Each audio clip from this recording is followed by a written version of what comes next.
Hello, everyone. Welcome to the 21 Hats podcast. I'm your host, Lauren Feldman. It's already been quite a decade for owners. A pandemic, inflation, tariffs, and now, suddenly, war with Iran, bringing with it the biggest spike in oil prices ever. And looming over everything is the still uncertain impact of artificial intelligence. This week, David C. Barnett, Jay Goltz, and Ted Wolf talk about how that uncertainty is shaping the decisions owners are making right now, from whether it's wise to invest in new equipment to how some lenders are demanding that would-be borrowers articulate their AI strategy before obtaining a loan. The implications of all this vary by industry, but Dave says some sectors suddenly look a lot riskier than they did a year ago. I don't know if I'd want to get a 90% loan to buy a marketing agency today, he says. At the same time, the economics of AI could push owners to move faster than they might otherwise. As Dave notes, if a $10,000 or $20,000 investment in AI can quickly replace two positions, that's the kind of return many owners will find hard to ignore when expenses are rising. Along the way, the three discuss why periods like this can also create unexpected opportunities. Keep your eyes open, Dave advises. A lot of those opportunities may come from a competitor stumbling. Plus, what happens when business owners suddenly realize they should have been collecting sales tax all along? Do you pay the back taxes yourself, start collecting now and hope for the best? Or is there a smarter way to fix the problem? Even in good times, owning and running a business can be a lonely pursuit. Our hope is that these weekly conversations will let owners know they are not alone in facing challenges. In fact, that's the whole idea behind the 21 Hats community. Engaging with other owners to get the kinds of insight only another owner can offer. If you're interested in learning more, you can sign up for the Morning Report newsletter, which offers examples every day of owners confronting challenges and seizing opportunities. Just search the 21 Hats Morning Report to subscribe. Joining me this week on the podcast are David C. Barnett, who is based in New Brunswick, Canada, and helps people buy and sell businesses. Jay Goltz, CEO of the Goltz Group, whose companies in Chicago include a picture frame business, artist frame service, and a home furnishing store, Jason Home. And Ted Wolf, who is CEO of GuideWise, which helps businesses implement AI and is based in Lancaster, Pennsylvania. The episode is titled, For Business Owners, It's One Battle After Another.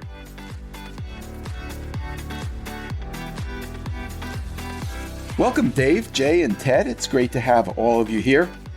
I want to start today by talking about a few issues that have been in the news of late. The first is one that I feel has been kind of flying under the radar, even though it involves artificial intelligence, which is everywhere, of course. As I highlighted in the Morning Report recently, Forbes published a story that suggested that banks are starting to ask businesses about their AI strategies before dispensing loans. They consider AI disruption an obvious risk factor for businesses in pretty much every industry, the story reported. And they want to know if you have a plan before they loan you money. They want to know if you're going to be around to pay it back. Ted, your business is helping businesses adopt AI. Is this something you were aware of? And what do you think? I think it's inevitable that organizations are going to have an AI strategy if they're going to get any type of financing, simply because what the article reflected. And that is, can you survive, I'm going to say, a work environment of constant change? And I'm talking about dramatic change. So I think it's inevitable. I think it's going to make organizations better. If I can just look back on the 1980s, American car industry got absolutely sabotaged, I think, by foreign quality-oriented automobile companies. And all of a sudden, total quality management came into play, and it made every organization better. I think AI is going to do the exact same thing. Jay, I think we've established here that you're not an early adopter when it comes to AI. Listen, I've come to understand that things like I've got several websites. Clearly, I have to relook at that because the old days of, putting in the search engine optimization, that's all changed. I have to, and I could be wrong, I have a hard time believing that all the banks are, I just find that hard to believe, but maybe it's true. I don't know. It makes sense, doesn't it, Jay? I mean, to some degree, I don't know. And maybe listen, I can still vividly remember talking about the pandemic starting out west, and I thought, oh, that can't happen. I'm like, ooh, that surprised me. Okay, maybe it's the same thing. Maybe this is a AI pandemic coming. I got it. Maybe so. If your sense is, I'm in an industry that is not exactly a growth industry. Well, it's also a hands-on, they're framing pictures. I mean, they're taking pictures and putting them in frames. It's not like I'm doing marketing or something. So I think it's fair for you to think you're not on the front lines of AI Clearly, disruption. I'm not going to be affected as much as some people, but it would be ignorant to say I won't be affected to some degree. So I've come to terms with I need to pay attention to it because I do have websites, if nothing else. So that makes a difference. Ted, what do you think of that? Are there industries that don't have to worry about this? I think some industries are going to be affected more radically and more immediately than others. But Jay, you do framing. That's a hands-on skill set that an individual needs to develop. It's not going to be long before AI can do that. Here's all my materials. It's fed into some processing system, and AI does a lot of the measuring, the fits, the mold, whatever it would be that, is involved in that. A lot of people say the skills like carpentry and HVAC and those types of places aren't going to be affected, but I beg to differ. I think it's going to be affected, and it may not be immediate like another year or two, but I think down the road, they're all going to be affected in some way by AI. Service levels, product offerings, tying into your internet, that's already happening now, the Internet of Things. This is all just moving to a point where more and more, as it gets refined, agentic agents are going to come in. We're going to have a dual workforce, whether we like it or not, the human workforce and the agent. And I think even in your newsletter of today, if I'm not mistaken, you talked about Silicon Valley. Coders aren't coders anymore. They're now managers of agents who do the coding for them. I think that's going to flow through every business very quickly. Dave, you help people buy businesses. I assume your clients sometimes need to obtain a loan to buy a business. Is this something you've been aware of? Any thoughts on what it means? Yeah, well, I think the neatest thing here is about how it kind of sheds a light on how lenders and entrepreneurs see risk differently. Most entrepreneurs obviously are hearing conversations like the ones we've been having on this podcast. They know that AI is a thing, it's going to lead to changes. But a lot of entrepreneurs are optimistic that they're going to be able to navigate and deal with these different changes as they come along. Lenders, look at the bigger, longer-term macro environment. And, the first time I came across this kind of thinking was about 15 years ago when the first of the baby boomers were really starting to retire. And I was working with a gentleman that was trying to finance a special care home. So he was going to be helping older people in the last years of their lives. And so with the baby boomer retirement coming, seemed like a very good business opportunity. And of course, he was going to build a building. So he was looking at a long-term amortizing loan. I can't remember if it was 25 or 30 years. And the bank actually came back and said, you need to have a plan for what we can do with this building after the baby boomers have moved on. And it was interesting because their thinking was along the timelines of the loan amortization. And so he actually worked with his architect that came back with a slightly new drawing to show how they'd be able to convert every two of the suites into maybe like a one-bedroom apartment. So he said, here's like a plan B for this building when there's no longer enough residents. We can then turn it into a different kind of building. And so that met their criteria. He was able to get the mortgage. But I think entrepreneurs are very optimistic and they think that they can dodge and parry all the different challenges that come at them.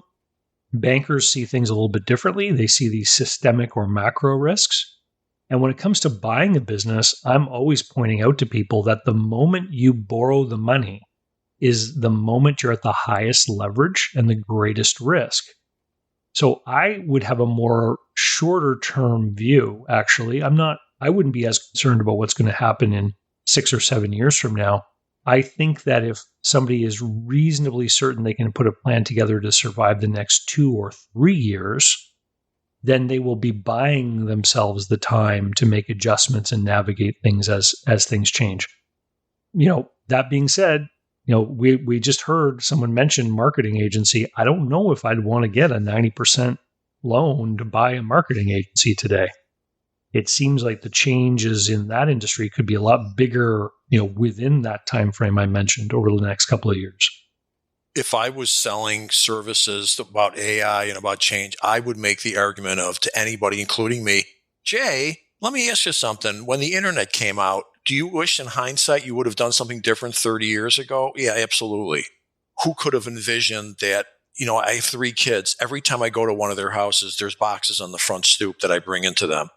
Who would have seen, oh yeah, in 30 years from now, half the stuff you buy is going to be coming on a truck dropped at your front door. So I understand that this might be hard to get one's head around, but there's a good example of I didn't see that coming either. So yeah, I'm not a visionary. Is the point. I deal with it at the time, but I probably need to I need to look ahead on this. Ted, is this the kind of lever that could spur much faster, wider adoption of the tools of AI? It seems like something that could really get the attention of a lot of business owners. Yeah, I think the loan requirements for having an AI strategy, not just what you're going to do, but what you are doing with your agents, is real. It's not going away. It's only going to grow over time. Jay, if I were you, I'd be looking at the young people who are in the framing business, working out of their quote unquote parents' garage, air quotes there. Who are already devising, hey, I got a saw, I got this, I got it all tied together. All I need to do is put my frame in here. It can cut it, paste it, boom, it's done. I don't touch it. I just reduce my labor costs. Are you sure there are young people in the framing business? There aren't. No, that was me 50 years ago. No, they don't exist. No. Okay. And frankly, to suggest that framing is going to be done, it's just, maybe you've never seen a frame done. The molding's going to come out of the computer like magic, and then the glass is going to come out like magic. I mean, they got to take a frame, they got to cut it and join it, clean glass. I don't see that AI is going to be doing custom picture framing. I don't know how that's possible. I think it'll be directing machines to do it. That's just my own take on it, Jay. I think they won't be doing it, but they'll be driving the machine that does it, or the machines that do it, the workflow. Ted, you're talking about some kind of computer-aided manufacturing sort of setup. Like I've seen machines like this in machine shops and woodworking facilities and stuff like that, robotically controlled cutting. And, for the bank to say, we need you to have an AI strategy, what they're trying to do is they're trying to get people to think about it. And going onto ChatGPT and having it whip up a strategy document that you can add to your loan application is very different from actually creating and executing an AI plan. Let's get this straight, right? A few years ago, I remember some people who were getting into their 50s, if they went to look for a loan from a bank, were being asked what their exit strategy was. because the bank would start to say, hey, wait a minute, we're going to lend this guy money over a 10-year period, and he's getting kind of old. We should know what his plan is. And so that sparked people to have to actually sit down and think about it. Now, were those boxes on the applications filled in? Yeah, they were filled in with something. Did those plans actually get executed? Who knows? And that's the thing is these requirements are just going to instigate conversation and thought and planning. Which is a good thing? Well, I think it is a good thing. But, I've learned over the course of time, a lot of people fill in business plans and loan applications, not with a view to actually trying to make their business or life better, but just to get the money, So it's going to be worth as much as effort as someone wants to put into it. At the end of the day, and I see this talked about all the time, about taking your business plan to the bank, blah, blah, blah. Seldom do I actually hear this talked about. At the end of the day, the bank wants to know, where's the collateral? Because they're not venture capitalists. They're not, you come up with the greatest business plan. They work on next to no margin. They can't afford to be taking a lot of risk. I mean, so it's still about collateral with banks to a large degree. Certainly, it makes perfect sense. They're going to worry about somebody who's getting older, or the thing you talked about with the building, that makes perfect sense with a long-term mortgage. But at the end of the day, it's not just about a business plan and some, like I said, they want to know what the collateral is. And I don't hear that talked about enough because it's not that easy to go walk into a bank and get a loan with a great business plan. Well, they either want collateral or they want a guarantee they can count on, like an SBA loan guarantee, right? Sure, if you can get that. So the SBA doesn't guarantee the entire amount of the loan. And so this is where someone can get a loan for a more service-oriented business that doesn't have a lot of, collateral. But the bank is still extending a little bit of risk on those because it's not entirely covered by the guarantee. So there is some degree of underwriting. They are interested, but of course those loans come at a higher price. There's application fees, you pay a higher interest rate, etc. There's definitely a risk premium involved in that system. I would like to say, in far as borrowing money to start a business, maybe you shouldn't be borrowing money to start a business. There's no reason we should be just talking about people who are starting a business. I mean, this could apply to a very mature business as well. Okay, whatever. The point is, some people should not be borrowing money for their business because it would be a better bet to have enough profits to fund their own growth. There's too many people thinking that you have to borrow money to grow a business, and that is simply not true. Sometimes you do, but that is simply not the case. Sometimes you can grow and fund your own growth, and people should be thinking about that. But there is also the situation, I mean, you're imagining a case where somebody goes to a bank and the bank is okay making the loan because the house is on the line. But you could be talking about a more mature business where the owner has gotten out from under those personal guarantees and maybe has to deal with a question like, what is your AI strategy? I'm not an expert in the banking thing, but I will tell you, I'm sure some people get out of the personal guarantees, but my guess is many could be anywhere from 20 to 80. Many of those people are still signing personally. I think they want the personal guarantee, obviously, if they can get it. Am I wrong? No, you're not wrong. Very, very, very few business owners ever get away from having to sign on the dotted line. Thank you. That's what I wanted to hear. I used to work for American Express in their corporate card division many years ago, and we were one of the few sort of non-personally guaranteed credit that a business owner could get.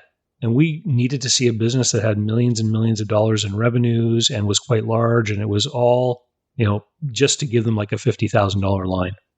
We weren't taking a whole lot of risk. Yeah, you can't. The ones you have a problem with is when they say, oh, we don't look at your credit score, we look at your cash flow. Yeah, and the reason they can do that is because their interest rate is between 70 and 300%. I'm involved with a whole movement in Illinois to become a law that they have to show APRs. Business loans don't have to show an APR. There's like a loophole that whoever's behind it all left open, that business owners regularly borrow money. They have no idea what the interest rate is. And all they know is, oh, they were really nice. I got the money the next day. And they don't understand that I'm not exaggerating when I say 200% interest. No, I'm like all day long. There's companies all over the place doing that stuff. So you're talking about the merchant cash advance lenders? I get these emails every single day. Oh, we can lend you money and when you do the math, if you know how to do the math, it's literally the cheapest one I've seen is like 70% interest, and it goes all the way up to 300. And if this is the interesting part, I went to the reviews, and one review after the other said, oh, they were so nice. I got the money right away. And one guy was complaining about the fact that they were going to give him $25,000 and they cut it back to $15,000. But he actually put the terms in the thing about how much he borrowed and how much he had to pay back. And I did the math. It was like 200% interest, but nobody was complaining about it because they don't know. I did a video on my YouTube channel showing people the math, just like you say. And yeah, the example I used was an MCA company was using a 25% payback fee factor, and it worked out to like 170% APR if you annualized it, et cetera. But, the reason that those companies are willing to do those loans is because they need to be tapped right into your bank, and they take the money daily or weekly. So they don't care if you're failing. As long as you're making sales and money is moving, they're going to take their money first, even ahead of your employees and everybody else. And they build in a failure factor into their business model. Absolutely. When you have 100 and some percent interest, and the key is they're always 6 months. Why? Because they know you're going to slow your payables down, and that's when you're going to start getting cut off from your suppliers. They're gone by the time the 6 months are done. But the typical thing is you do the math and you think, oh, it looks like 22% interest. No, it was only for 6 months. You have to double it. Now it's 44. No, you're paying it down the whole way. You got to double it again. So that's how it goes from what looks like 20% interest to 80% interest, and they're all over the place. Okay, next news item. I don't have to tell you guys, business owners have been through a lot in recent years, the pandemic, inflation, tariffs. And now, of course, there's war in the Middle East with soaring energy prices. As we've discussed here many times, I think it makes sense for business owners to focus on the things they actually can control. And this ain't one of them. But some events are big enough that they kind of demand a response. I'm wondering what you guys are thinking. Do you see this as a big deal for business owners, or just, one more in a long line of battles that have had to be fought? Anybody? Yeah, I think it's one more in a long line of battles, and I think those battles are going to continue. They're going to get more complex, and they're going to be more often. We have the war in Iran going on. Okay, all of a sudden energy went up to $100, down to $85 the next day, down to $70 the next day. Following day, I think yesterday, maybe today, $125. They're sitting back and they're saying, my first quarter profits just could potentially get blown if I'm a heavy energy reliant company in some way. So they got to figure out, what am I going to do? It's going to affect my line of credit potentially. I got to go in and tap it. What about raises I have to give people? We know insurance is going to go up because that's the first thing that goes up in times of uncertainty.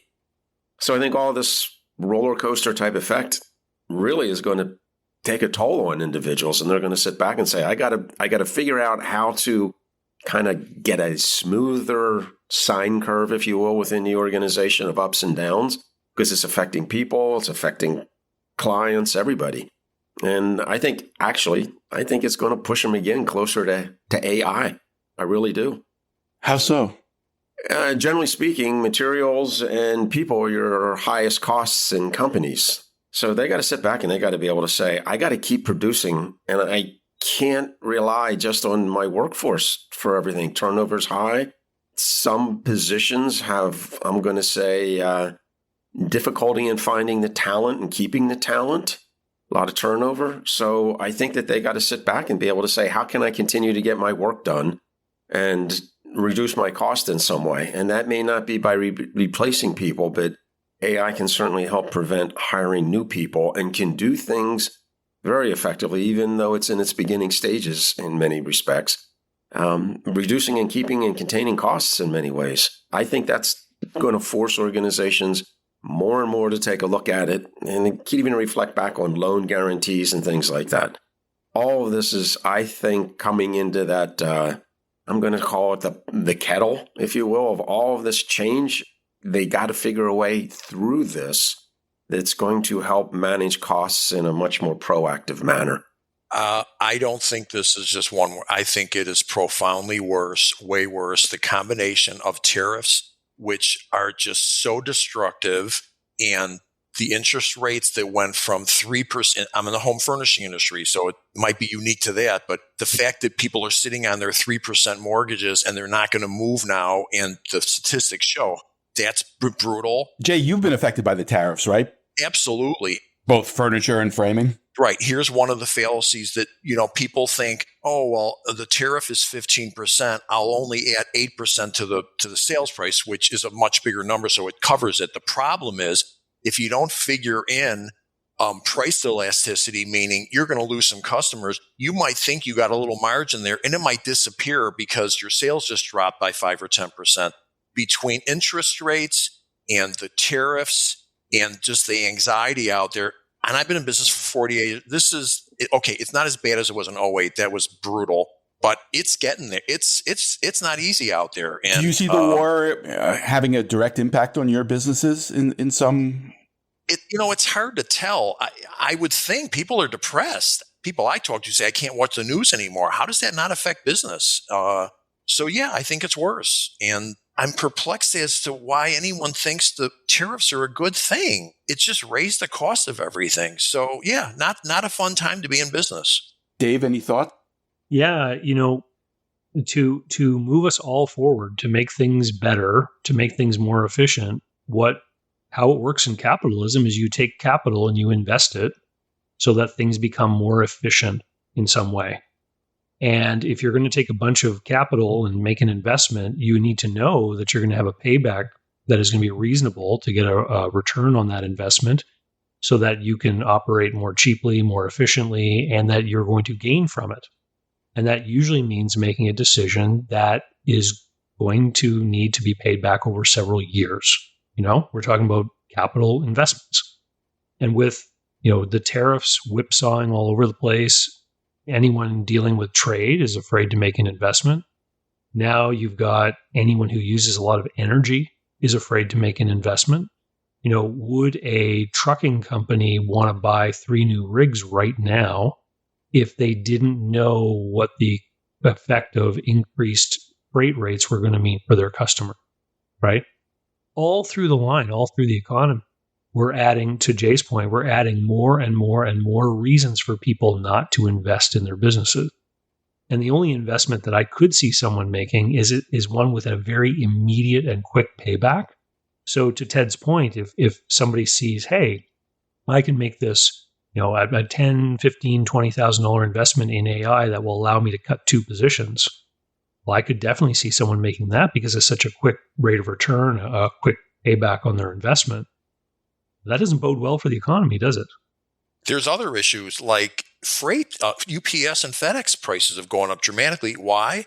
Because Amazon's doing their own deliveries now, and they lost that business. You're going to see businesses that were relying on cheap UPS. I mean, I buy stuff once in a while on the internet from Amazon, and it's laughable. They're losing money. It was $12. Whatever I bought was $12 for free freight. There's no way they're not losing money on that. And so the freight costs, the insurance costs have all gone up dramatically, and that's difficult to counteract. Do any of you see the war having a direct impact on your businesses? Hard to tell. For me, who's working in AI, I see an increase in the inflow of people, just as David said. They're looking at it and saying, this is nickel and dimes. I got to be able to get some money and take it out of the business. I got to somehow get better control, and AI is one way to do it. MasterCard, I believe, is bringing out their own CFO agent. You go for a loan in the future. You think banks aren't going to have their own CFO agents that they want to attach to that loan? So they want to be able to look at how you're using cash flow on a week-to-week basis. They want to see how you're getting close to your covenants. They don't want to be the last to know anymore. And I don't think AI is by any means the paradise that some people do. I think there's extreme things we got to look at. And it's going to take people, but AI is going to be here. And that's how you're going to see it increase more and more over the next 2 years. This AI conversation relates to something Jay just mentioned. I mean, he talked about getting an Amazon package, and he said they couldn't have made money delivering that thing. And the reason why a company like Amazon can do that, they can go out there and do something in a way that loses money, is because their stock is so valuable, they can print it up and sell new shares, right? So investor money finances the losses in these organizations with the dream that market share is going to allow them to be dominant and profitable one day. The same dynamic is at play with these AI companies. I mean, all the big LLM companies are losing tremendous amounts of money. It's all being financed by investors. And one of the things I'm increasingly thinking about is, we're all using these AI tools. We're paying $20 a month or $200 a month or whatever it is. We're not covering anywhere close to the real cost of this technology. And what is going to happen when the investor money dries up? If you're going to employ AI, you've got to employ it in a way that is really going to add value. It can't be drawing pictures or rewriting paragraphs of text. It's got to be something that delivers real value, because there's a day coming where your ChatGPT subscription is going to go from $20 to $2,000 a month when they have to make money. I agree with that totally, David. And I think it's going to be a situation where it comes sooner than later. People are going to have to come to terms with that. But I think that, it's going to be another thing where more and more you're going to have to get that agentic workforce working within your organization in some manner. What you just described in the furniture business is Wayfair's out there. They have major market share now, like not 3%. They're doing billions of dollars a year, and they do nothing but lose money. And even though my furniture is different than theirs, I'm sure there's some overlap there. But I just read they think 32% of furniture stores are going to close this year. We're in the middle of some shakeup, and it's all about the public money thing. How long can they go losing money? Who knows? Who knows? Do I think they'll be in business in 10 years? I don't know. I mean, shipping furniture is extremely expensive and a pain in the ass. It's not as simple as shipping a box of shoes or something. So I don't know that business is viable long term. But in the meanwhile, they've taken major market share, and it's hurting all the other furniture stores. Next item. I saw a post on the small business subreddit that I want to ask you guys about. It's about collecting sales tax. Let me read you the post. Hypothetically, if someone forgot to collect sales tax for 18 months and their state sent them a letter, what's the move? Hypothetically speaking, and this is purely a thought experiment for educational purposes only, let's say a person started a candle business from a garage. This person set everything up themselves because they didn't want to pay an accountant. Hypothetically, this person did not know sales tax was a thing they needed to collect. They found this out when their state sent them a very real-looking letter that used the word delinquent several times. Hypothetically, this person now owes 18 months of uncollected sales tax out of their own pocket because they can't go back to 4,000 hypothetical customers and ask for 7.5% more on a candle they bought in 2024. This person called an accountant who said, oh boy, which is not reassuring at $200 an hour. Google is hypothetically telling this person things ranging from, quote, just pay it to, quote, jail. So this person would love some hypothetical advice here. There is so much wrong with that whole thing. I don't know where to start, but I will start. First of all, they got a letter saying they're delinquent. How can you be delinquent for something if there was no bill? So when you pay sales tax, you have to have a resale number and you file the reports every month. If they weren't doing that, I'd like to know, how did the state find them in the first place? That's a good question. And then the next question is, if they're making candles, they're buying wax, they're buying wicks, they're buying boxes. The companies they bought from, did they pay sales tax to those companies? Because they don't have a resale number, apparently. And did they not tell them you have to have a resale number? And no one's going to jail.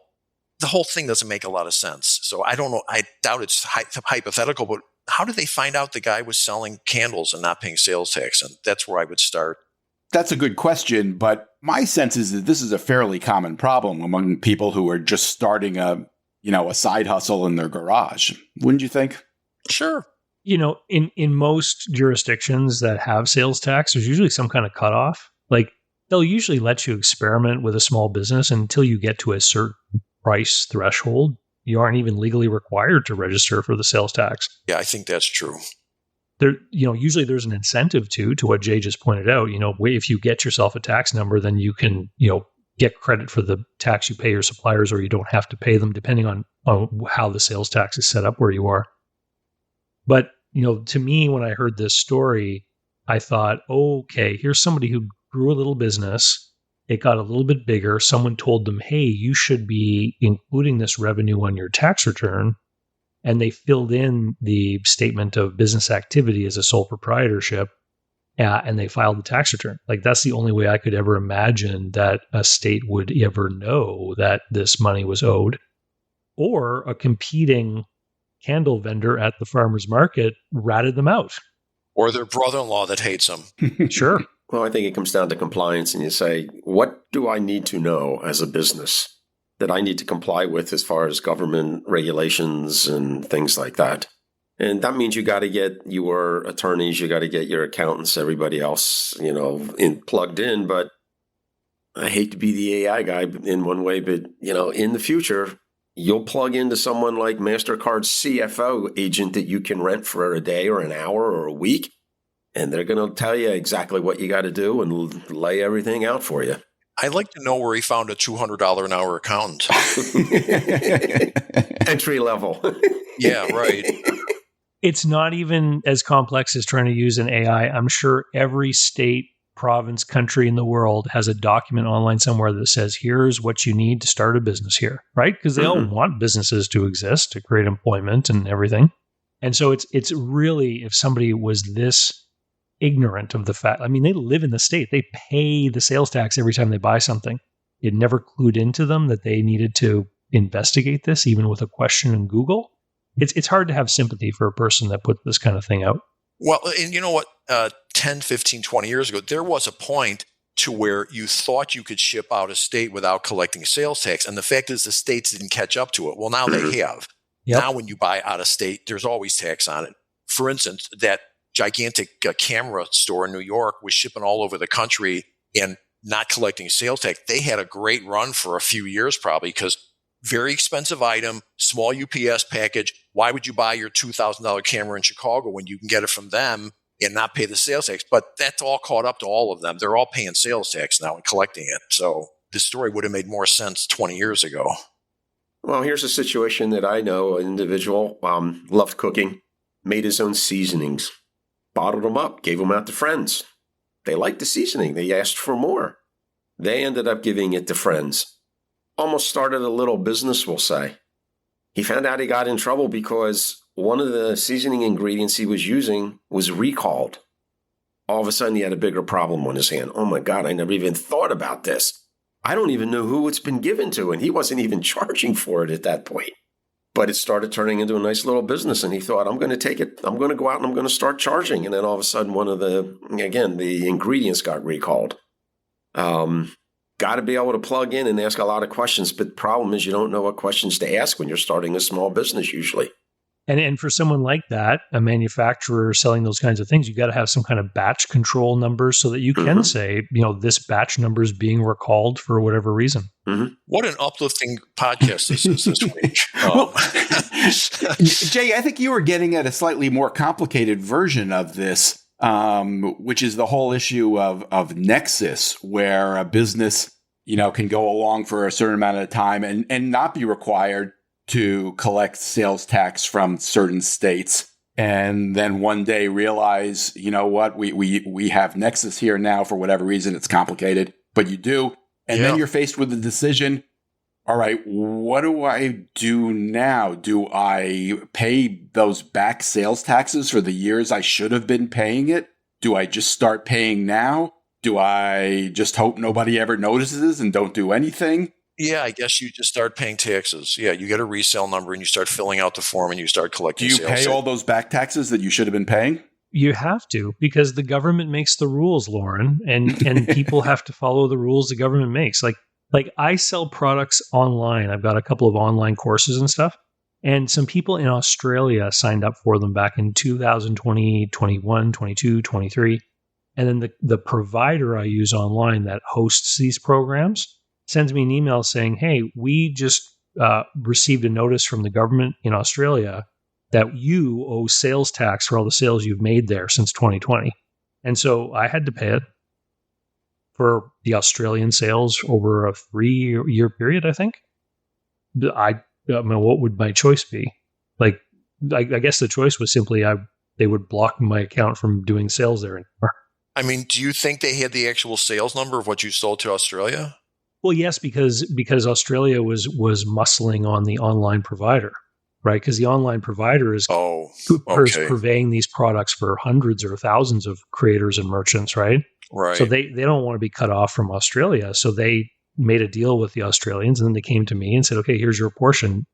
And basically it was like, check the box and we're going to deduct it from you.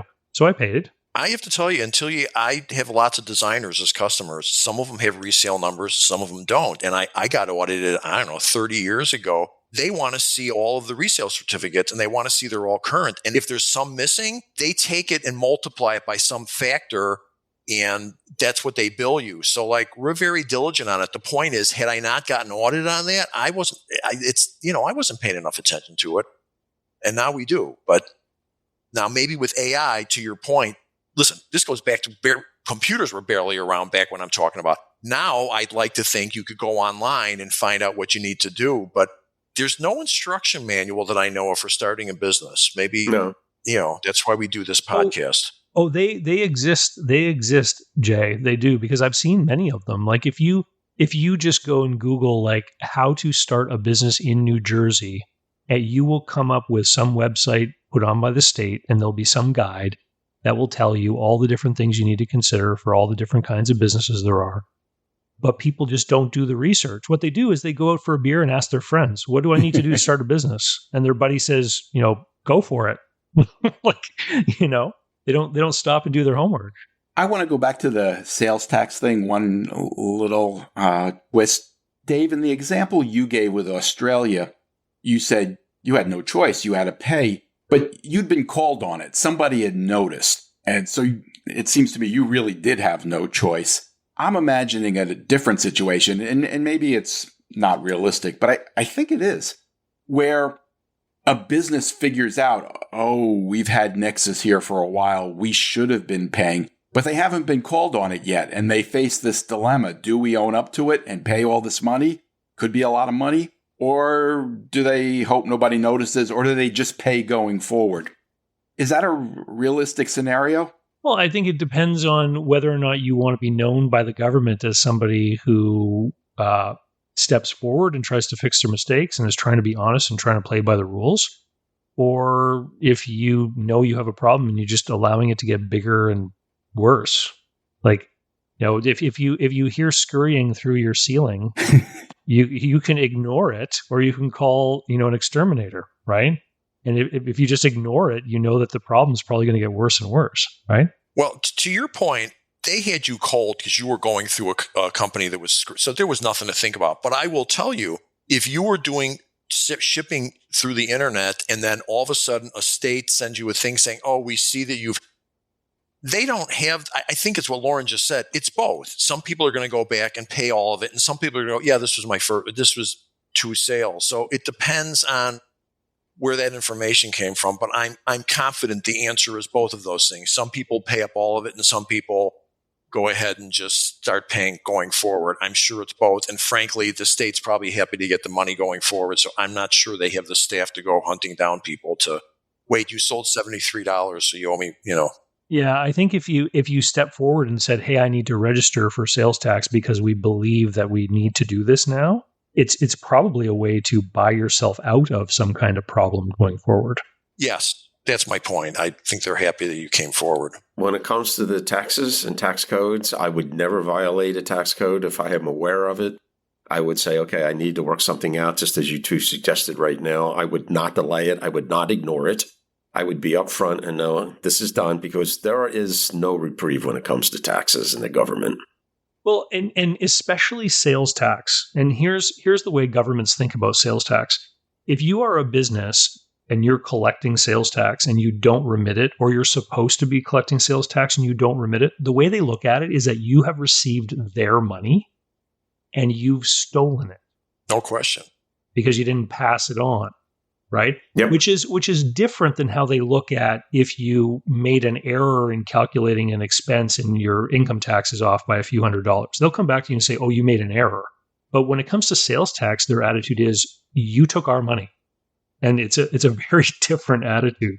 I will tell you, back in the olden days, there are people 30, 40 years ago who, whether they owned a clothing store or whatever, and people would pay in cash and they weren't claiming it as income. They made, not only did they pocket the income tax, they pocketed the sales tax. And I know people who became literally rich from doing that for 40 years. And I always tell people those days are over. Like, pay the taxes, because, what you could get away with in 1963 is not what you can. It's a new day. But there are lots of people who made their livings off of, like, if I didn't pay income tax for oh my God, I'd have $1 zillion. But I've paid it from day one because I didn't want to run a business like that.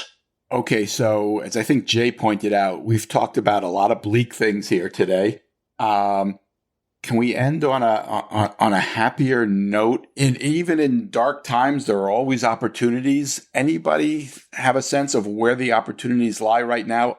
We started off here talking about all of the problems. We talked about tariffs. We talked about energy costs relating to the new conflict in the Middle East. Greater and greater uncertainty. And what that means is that there are going to be challenges for a lot of businesses out there. And I would say the opportunity that's available to business owners is, keep an eye on your resources, make sure you don't end up in a cash poor situation, and have your eyes open for the opportunities that are going to surface right in front of you. And unfortunately, a lot of those opportunities may come from a competitor stumbling because of leverage, debt, costs, whatever going askew for them. You could end up in a position where you could acquire some assets cheaply, or maybe get some new customers that are not being served well because of the strain on that competitor. In these kinds of times, if one of your competitors has a problem, they can make half the sale for you just through problems that they're having. I think that's very smart and true. I agree. And a great note to end on. My thanks to David Barnett, Jay Goltz, and Ted Wolf. Really appreciate you taking the time, guys. Thanks for sharing. One thing before you go. Everything we do at 21 Hats is created by entrepreneurs for entrepreneurs to help us all learn together. If you get something out of listening to these podcast episodes, consider joining the conversation. You can do that by joining the 21 Hats Sounding Board, a Slack channel where you can tap the wisdom of a very smart crowd, or by becoming a founding member and joining our monthly Zoom forum, where you can be part of conversations much like the ones we have on the podcast. You can sign up for both by subscribing to the Morning Report. If you have any questions, you can email me at lauren@21hats.com. And if you get something out of this podcast or out of the Morning Report, please tell a friend, tell an enemy, tell every business owner you know. Your word of mouth, owner to owner, will always be the most effective way to build this community for all of us. Thank you. It means a lot. This episode was produced by another entrepreneur, Jess Stuberon, founder of Blank Word Productions. Thanks for listening, everyone.